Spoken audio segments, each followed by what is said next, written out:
Hello, Nia. Thank you so much for joining me on the Well Vegan Travel podcast. Hi, Bridie. Thank you for inviting me. So happy to be here. I have been meaning to do this episode for such a long time. Basically like a Vancouver centric episode, listeners. So that's what we're going to be talking about. But I live in Squamish, which is a little bit far away, and I've done a few things in Vancouver.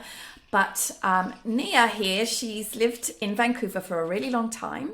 So I invited her on the podcast to help you plan an epic, incredible weekend or few days in Vancouver. So make sure you're taking notes or go and have a look at the show notes to get links to all of the places that we talk about. But before we get into that, Nia, I would love it if you wouldn't mind telling our listeners a little bit about what you do in the vegan space and also a little bit about like the vegan travel, because we have a connection there as well. Yeah, absolutely. So I'm the editor-in-chief of Global Vegan Magazine. We started as a humble little provincial magazine way back when called BC Vegan Magazine. And as the future would have it for us, we grew. And here we are as Global Vegan. We're still a fairly new publication, but we're really enjoying just the process of creating vegan content for our readers. And where you come into this story is you've been contributing some pretty amazing travel articles for us that our readers have really, really been enjoying. And we're all living vicariously through you on your travels. So this is where it all comes together. Now, here we are on your podcast, and we're going to get to dig a little deeper into that lower mainland Vancouver scene. Yes, that was the autumn season, wasn't it? I wrote an article for the Sea to Sky and Vancouver as well, like a little sort of travel guide. So there may be a little bit of overlap there, but from what we're talking about today, but people who want that article or to just know about the Global Vegan Magazine anyway, where do they need to go? How can they subscribe? Do you have digital subscriptions? Yeah, absolutely. They can visit our website, subscribe there, the subscribe button. It's a very easy process. And what they would get with their subscription is 4 issues per year. They're seasonal, so it'll be spring, summer, winter, and fall. And they can also subscribe to a digital if they'd like. So those are both options for them, or they could buy the single issues and back issues to catch up on them. We've produced a collectible type magazine. So and that's what we've been hearing from our readers as well, sending us photos of their stacks of the issues that they've been collecting to refer back on for their favorite recipes and everything that our amazing contributors send in. So that's always good to hear. But yeah, that's how they can subscribe. Thanks for asking. It's a really lovely magazine, listeners. I really encourage you to go and check it out. And all of the 2022 issues have a pretty long article from me in there talking about vegan Italy, vegan France, vegan mainland BC, and I won't say what the winter one will be. We'll let that one be a surprise. Nia, how did you end up in Vancouver and what brought you here?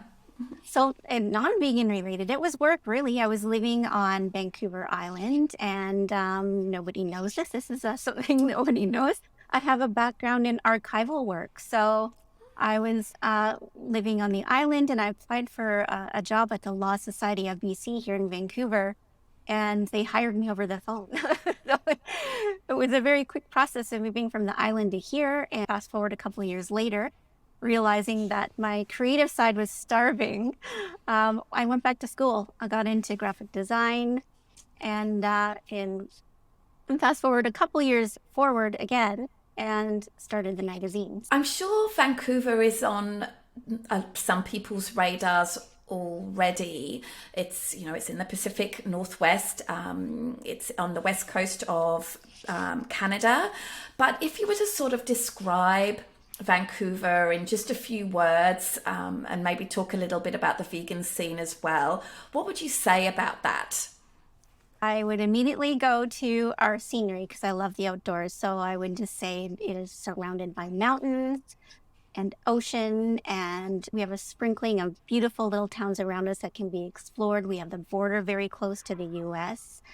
So it's very accessible that way, and everything for everyone. So you can go to the ski hills and enjoy a day there, and then within a couple of hours, you can be walking down on a sandy beach and picnicking and having your vegan lunch. So yeah, it's just a very accessible place. I absolutely agree with you. I don't think I realized until I came here just how close the mountains actually are. It almost feels like you can touch them. In fact, the outer suburbs of Vancouver, they actually sort of are going up the mountains. You can see snow all year, pretty much, right? Yeah, absolutely. I'm a bit further out in the Fraser Valley, and we have Mount Baker in the background. And almost year round, you'll see that's snow capped, and it just reminds you of the beauty of the area we live in. Ever grateful for what we have here. And how about the weather? How is the weather in Vancouver? It's moody. Great adjective. So I would say we're really lucky though. Like we can't complain, and I'm sure people in Alberta would laugh at us if we were to complain. But we have fairly short winters that we make the most of. We're all excited when we see the snow falling. It's almost a novelty in our area. And then we have the most gorgeous springs, and we had a really long summer this year, which everyone made the most of as well. So by the end of it, we're all looking forward to our change in season. I know I am. I love fall. But we're just very lucky here. Yeah, we've just had that change in seasons, Yep. haven't we? In the past 3 days, it was very sunny for several weeks, and now it's just like rain. And very often it can be raining for, you know, it feels like weeks at a time during the winter. But you just have to have a good attitude about it and just dress well for it and just not let it interfere with anything. As long as you're well dressed, it's pretty much okay. And just so it's clear to listeners, like Vancouver, just like Squamish as well, it's at sea level, obviously. And as a result, we don't get the snow that you can see in the mountains as okay, all right. So maybe we can start by about like the things that people might like to see or do when they come to Vancouver, and then we'll get on to the fun favorite vegan when they come. Wow. See, this is where I'd be making a list before my guests came because there is so much to see and do here. I know people call it the no fun city, but from my perspective, that's exactly what it comes down to is perspective. What do you have an appreciation for? I have an appreciation for the cultures here. For example, you could go visit the gardens down in Chinatown. You can just walk down the street and have an appreciation for the architecture that's there, the stores that have been there for a very long time. Um, and then again, going back to the outdoors, I would immediately tell someone you have to go to Stanley Park. It's an icon here in the city, and you can't even fully understand how beautiful it is till you're there, walking amongst the big trees alongside the ocean. It's just breathtaking, and so many opportunities to stop there and just have a picnic, or just listen to music with friends. So that is definitely one of my top picks for telling people to stop and see.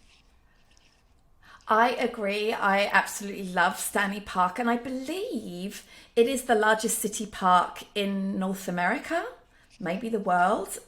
I think I'm not making that up. I'll double check that and put it in the show notes if that's true. But it is absolutely huge, and you have this wall or pathway that goes all the way around this whole thing, and I think it's like 10 kilometers altogether.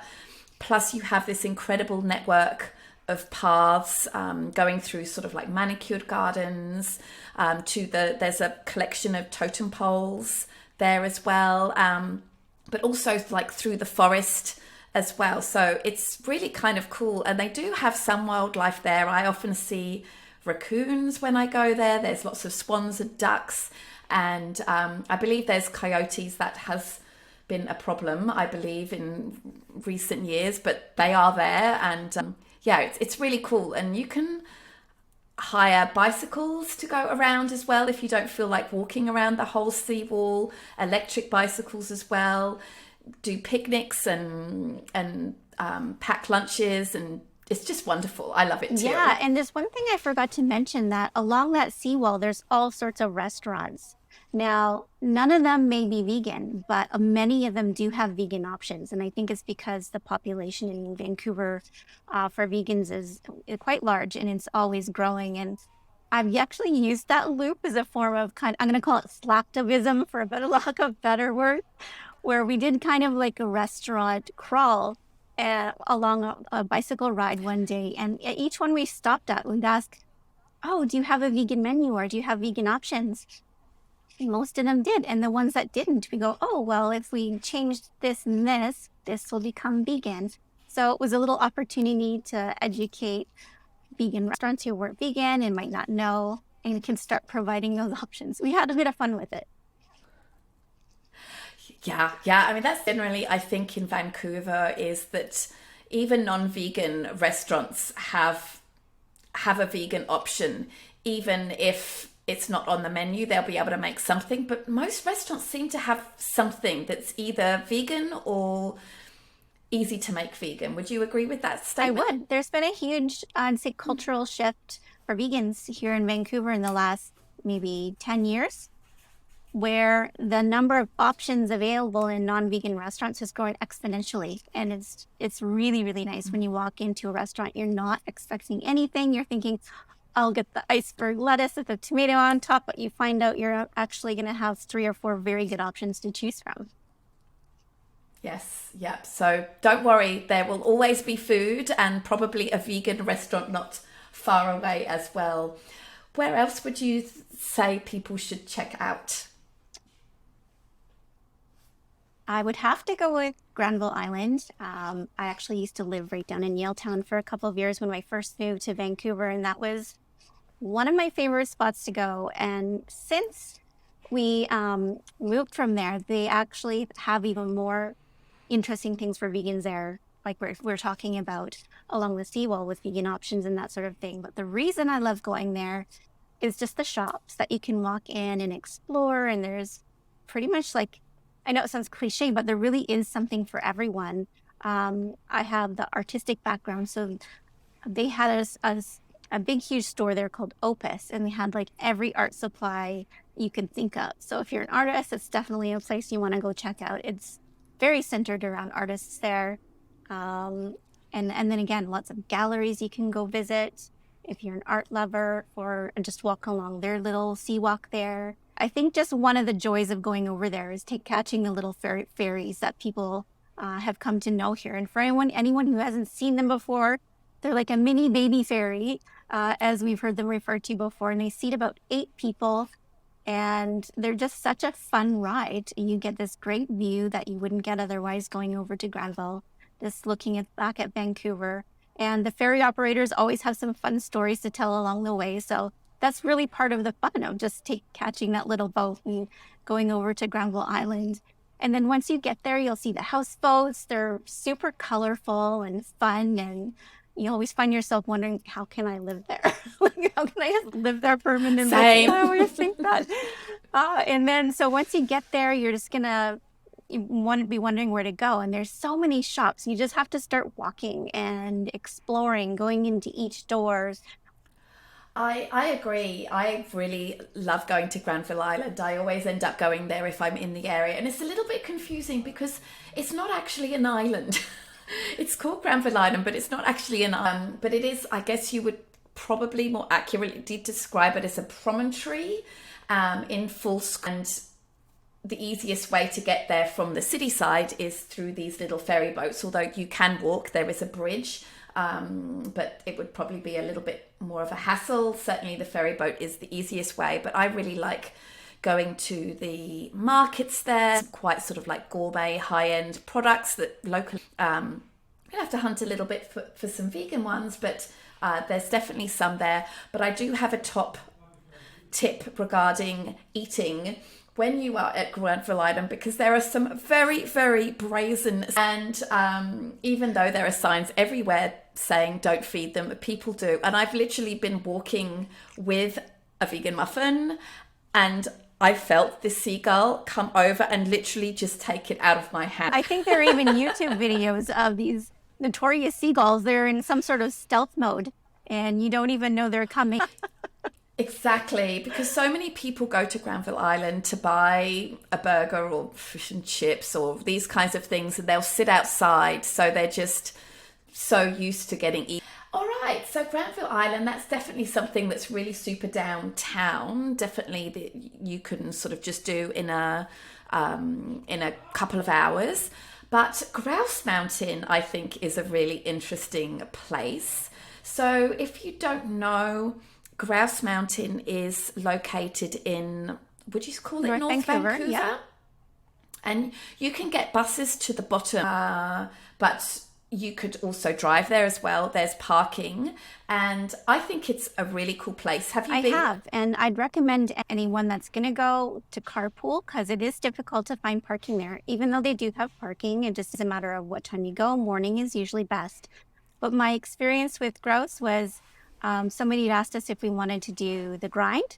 And for anyone who doesn't know what that is, it's a very, very steep hike. So you have to be in very good shape, I'd say, to make this hike. Because it does take, well, depending on your fitness level, some people can do it in 40 minutes, some people much faster, and some people take a couple of hours. It's really just depending on your fitness level. But you're very much in the middle of the forest, and there are some, man-made steps going up. And then at other times, you're just going up levels of rocks, but there is railings up along the way. And at some points, it can be very busy. It is surprising how popular that climb is. And then for those who just want to go up and see the scene from the top, I believe you can take a gondola up. Yeah, you definitely can. If you don't want to take the grouse grind up, you can take a gondola, and it's important to know that you can't go downhill with the grouse grind. It's just one way only. So if you think you're going to save money by going up, walking up and then walking down, you can't walk down. You have to at least pay to go down. And there can be queues to go down at certain times. But yeah, I mean, I agree. This is a very, very popular hike. And there are people that do it every single week and try to beat their time, the extreme fitness people. But it's not just the hike as well. There's quite a few things to do at the top. I mean, there's skiing for one thing in the winter time. Absolutely. Is it Grouse that has the lighted night skiing? I believe it is. I've only been up a couple of times skiing, and it was a while back. And it was never night skiing. I was always the day skier. There are some cool things at the top. You can go and have a drink. There's a nice place where you can enjoy the view. There's also some little walks. And at the weekends in the summertime, they have these lumberjack activities as well. And they even have, I've never confirmed that it's super legit, but I think it is. They have some rescued grizzly bears there as well. Have you seen those? I haven't, only on TV. Every time I've ever been up, they've not been visible. But from what I know, they rescued them and they live there. That's kind of their refuge. They're there. Nobody's disturbing them. They're separate from the people. But nobody can get near them. It's not like a petting zoo or anything like that. It's just very much you can observe them in their natural habitat. I think I have been able to jump on a little guided visit of that. So every day, multiple times a day, I'm not sure. But it is really cool to learn a little bit about the stories about why the grizzly bears are there and the situation with bears in Canada and all of that kind of thing. I want to go back. Oh, and also in the wintertime, at the top, there will be snow, and they have these beautiful pathways that are all lit up. It just looks like a magical sort of winter fairyland. It's really nice. Yeah, and not only that, but I've heard a lot of people saying that snowshoeing there in the winter is a really fun activity. For those who aren't avid skiers, I'm one of those people. I love to think I'm in my head that I'm a skier. I am not. So I'd gravitate towards an activity like that that's super family friendly, and you can enjoy all of that scenery still. That brings us on to a more sort of cultural activity, and it's definitely something that people could be interested in, and that's the Museum of Anthropology. I visited a few years ago, but I do want to include it because I think the First Nations history is so important in this area. Have you been recently, Not Nia? recently, no. So I'm going to let you speak to that, but I am aware of it. So, the Museum of Anthropology is basically this incredible world class museum in regards to all things First Nations history and culture and art. It's in the eastern part, and Kitsilano has lots and lots of beaches. It's kind of a fancy place. There's a lot of vegan restaurants as well in this area, but it's actually located on the grounds of the University of British Columbia. So maybe a really nice activity to do one day would be, do a bit of culture, go to the Museum of Anthropology. It's really world class, really worth seeing. And then, hit some of the incredible vegan restaurants that are in the area, and just there's lots of walking tracks and parks and reserves and beaches to hang out and sit at. At the weekends, Kitsilano can be really, really busy. It's a favourite place, particularly in summer. The last place that we wanted to talk about was Capilano Bridge. So when was the last time you went here, Nia? Well, I believe it was a long time ago. It was about 10 years ago when I was newer to Vancouver. And we just decided one day, let's go visit. We've never been there before. So off we went. And it's just like so many things in Vancouver where it's something unexpected. You don't even really realize what's in your backyard here. Everything really isn't that far away. But yeah, so the first thing you have is the suspension bridge, which is usually lit up in the winter time. And it's a great place. A lot of people use it for photo ops. And in the summer, well, it's just a beautiful, scenic way to spend your day. So you go over the suspension bridge, and then there's some more walking trails on the other side, from what I remember. And I believe there's even some little kind of additional suspension bridges within those walking trails that you can kind of go up, almost like mini treehouse type situations where you can take the kids and, enjoy a different view of the park. I have been in the past few years, and this suspension bridge, it goes over the Capilano River, and it's really quite spectacular. So it's not just sort of over like a little stream, it's quite high up over a canyon. And I think they've made some interesting additions in the past few years. Like they have maybe Via Ferrata, which is sort of like a little rock climbing thing. And they also have some extra sort of bridges that sort of jut out with like glass bottoms. So it kind of feels like you're walking on nothing. And they also do have lots of other exhibitions. They talk about logging as well. Logging is, for better or for worse, it's a big part of British Columbia's history and its industry today, from what I know. So they talk about that as well. They do have, I think, some falconry stuff going on there, which, not a fan. But otherwise, yeah, I definitely think this would be a really fun thing to do. You don't need to have a car to go there. You could go there by public transport, but I believe they also have buses from the city as well. So They do. Yeah, I think it's a cool thing to check out. For sure. What about shopping? Where are some really great places that vegans can go for shopping? It's often nice to go to specific vegan places where you can buy things unique to the local area or stuff that maybe isn't available back at home. So where would you recommend people go? I would definitely recommend they check out Nice Shoes. It's a vegan shoe store, is how it had started. Family-owned run business, and I believe now it's located on Grant Street. It's just off of Commercial Drive, which is a popular shopping area and walking area for summer festivals and that sort of thing. So now you've got this great place just off of Commercial to go find vegan shoes. And it's not just shoes. You can get your accessories there, like your bags, your wallets. I believe they might have a bit of apparel there, like t-shirts. And usually the t-shirts they have available there, this is what I love about them, is that those proceeds from those t-shirts always go to a cause, like an animal sanctuary or a fundraiser. Is something directly impacting animals. They're very, very thoughtful about how they do business, always keeping the animals in mind, which is what we love to hear.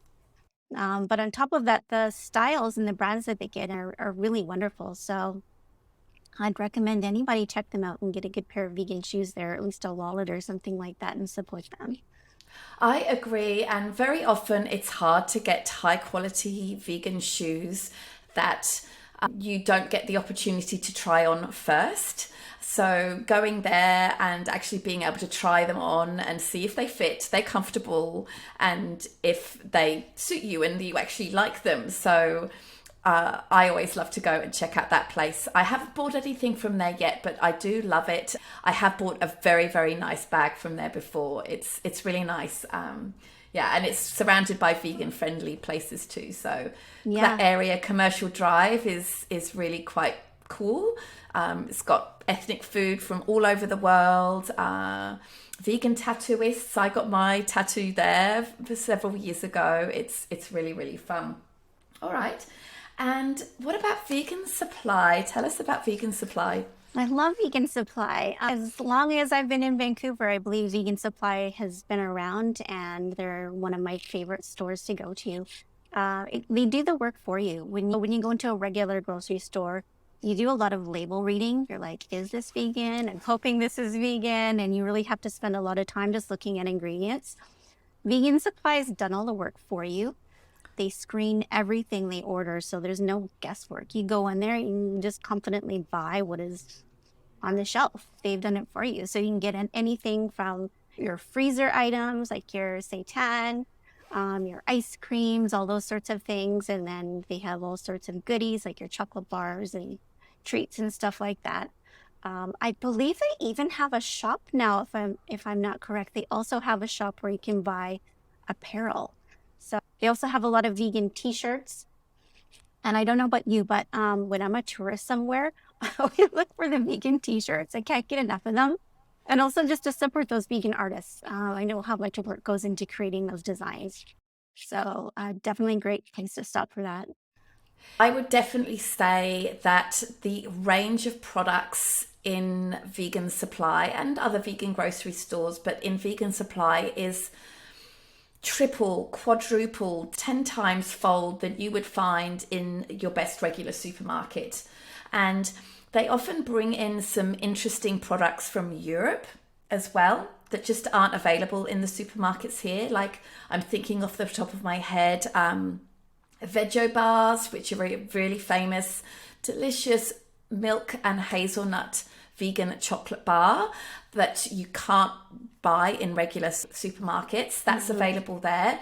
And also Vigusto cheeses, I think. They have a lot of European products as well. So stuff that hasn't hit yet the regular supermarkets you can find there. So I always really like to go to these places when I'm traveling, because it's great for me to find really cool stuff if I'm needing to make pack lunches, or if I want to take back a really unique gift for a friend, or just a way that I can relive my trip when I get home. I just love it. And Vegan Supply is great. And it's in Chinatown as well. And there's some great vegan places nearby, right? Well, what are they? Yeah, they have Virtuous Pie, I believe, is right around the corner. And if you haven't been there, I usually take any guests there, whether they're vegan or not, they're going to end up at Virtuous Pie because they make some of the best vegan pizzas you will ever have. My personal favorite is called the Ultraviolet. I can tell you what's on it at this moment. I just know that I have memorized the name of that pizza. So I believe Virtuous Pie has vegan ice cream in the summer. So if you stop there in the summer, go have your pie, have your vegan ice cream, and just walk around and look at what Chinatown is all about. It's a really cool place to walk around. I agree with you about Virtuous Pie. I love it.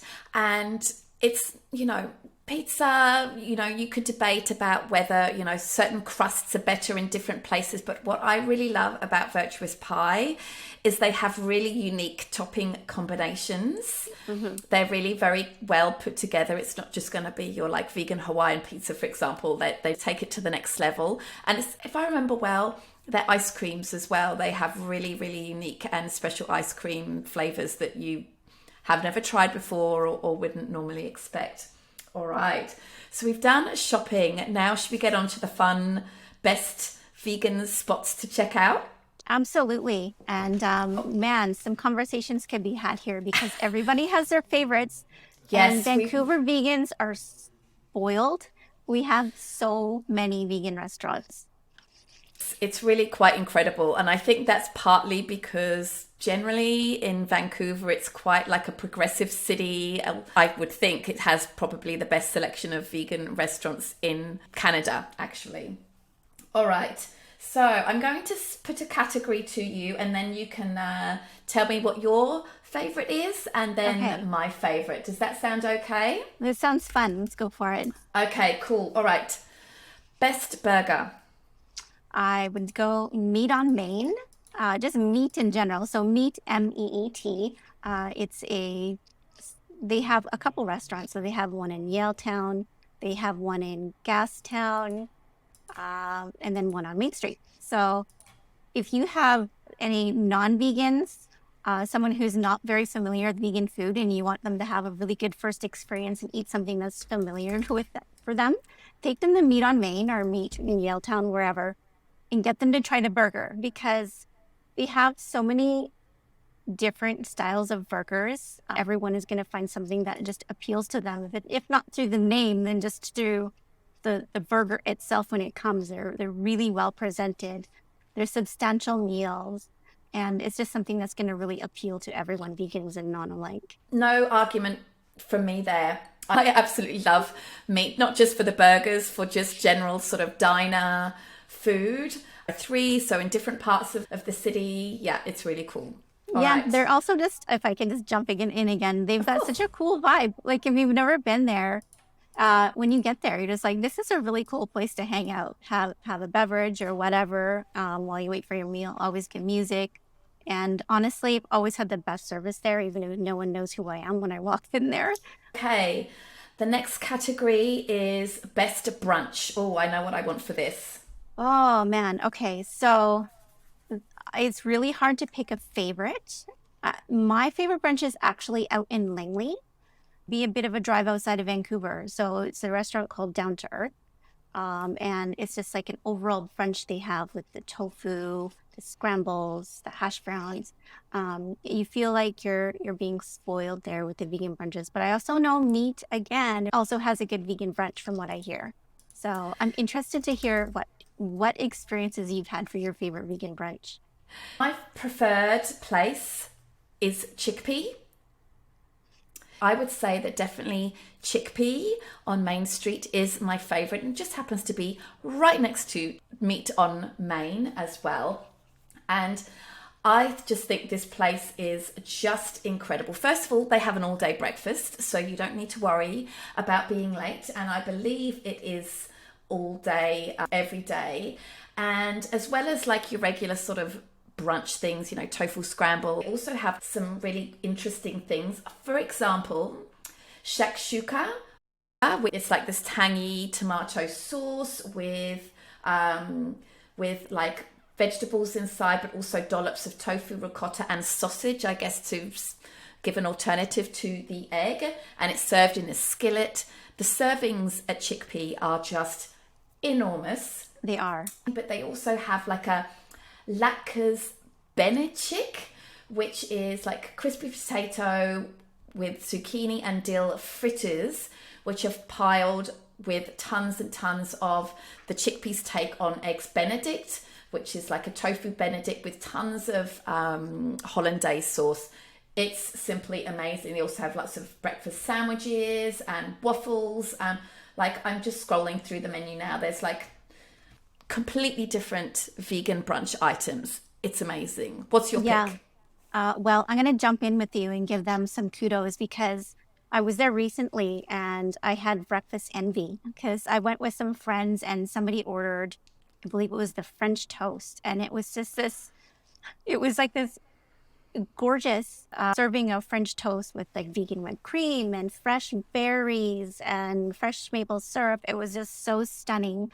And I had a tofu scramble that it was so, so good. But definitely when you order something, you're going to be looking around the table what other people order and going, oh, I have to try that next time.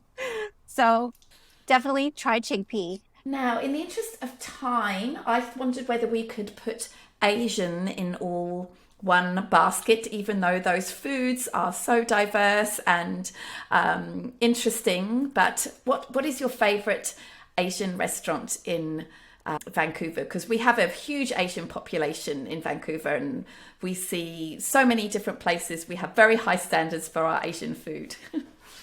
I would have to go with Doche. I went there a couple of years back with some friends and have been back a few times since then, just because the experience there is nothing short of mind blowing for the delicious food they serve. Hands down, they have the best vegan dumplings I've ever had, spring rolls, and they have a beautiful eggplant that they make, and their deep fried tofus.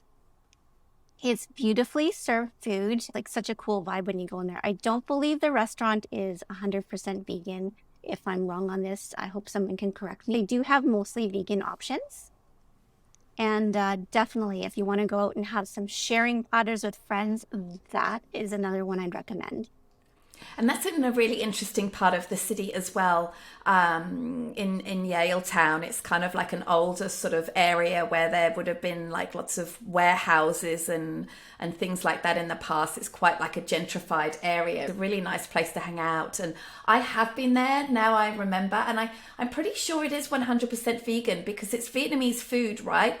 And Che is vegan in Vietnamese. I happen to know that because I lived in Vietnam for a while.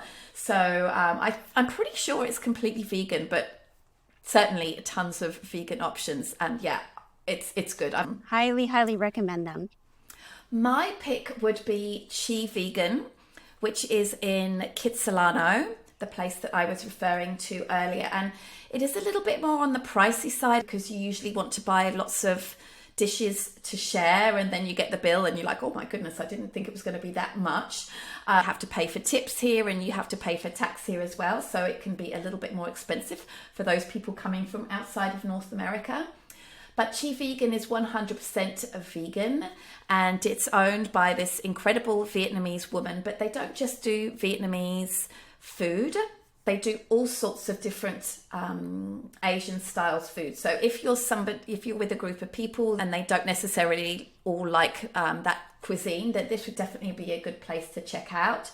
I really, really like the massaman curry there and the turmeric fish, PH, fake fish, vegan fish on a hot skillet.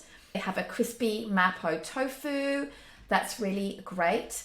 And an incredible laksa. So we've already talked about Vietnamese food. We've got Asian food. There's ramens with impossible meat inside there. Bun, which is Vietnamese, Bun Vietnam. Have a really great wine selection, and it's right in the heart of Kitsilano. There's some really beautiful shopping close by, and they even have quite close to that. They have the Cider House Vancouver, which is a bar that sells vegan food as well, but they have, I think, more than 100 different ciders on tap. It's really wonderful in summer. So I definitely think you could, just focusing on these three things. Oh, and of course the beach there. You've got a whole day just in Kitsilano. That restaurant, that bar, the beaches, the museum, all of that stuff. That would be a perfect day. This is inspiring me for next summer already. I think we need to plan some meetups here. We do. That would be awesome. That would be fun. Okay, donuts. Do you have an opinion on donuts? I have strong opinions on donuts. Okay, I'm going to let you go first. Okay. So Cartum's Donuts, I think they have recently gone vegan. Otherwise, most of them are vegan, or a lot of them are vegan. They have incredible toppings on them. The maple bacon vegan donut that they have and the Earl Grey donut they have is to die for. What are your thoughts? I second that. So I happen to know that Cartum's Donuts is kind of like half and half. So they have half vegan donuts and they have half non-vegan donuts. And there was the Earl Grey donut, I believe. And it even has some gluten-free options. They're so good. You go there and you just have a delicious coffee to go with that donut. And you're always wanting to try something new and different when you go in there. And it's so funny. I have this story to tell. One time I thought my husband was being romantic and he came in the door with this really long box and I thought, oh my gosh, he bought me roses. Like He's not done this since we were in our early 20s. And it was a box of vegan Cardam's donuts. They this really long box. I'm thinking, well, that's a happy surprise. I can't say no to that. What would you prefer? I think I would prefer the donuts. Any honorable mentions that you would like to make? Yeah, I think there's a newer place out in the Fraser Valley in Chilliwack called the Veganist. Brian and Logan, who run the store, are new business owners, and I'd love to see the new vegans succeed. And what they're doing out there is nothing short of incredible. So they've created a vegan store for vegans out in that area, and they can go get all of their household items like cruelty-free cleaners, and then all of your refrigerated items again, care items like your toothpaste, your deodorant. They have a apparel section. So if you ever are out in that area, I highly recommend stopping in and checking them out. My honourable mention would go to Grano Pizzeria. I really, really love that place. They have pastas and pizzas, and it's just a really cool, funky place to go to.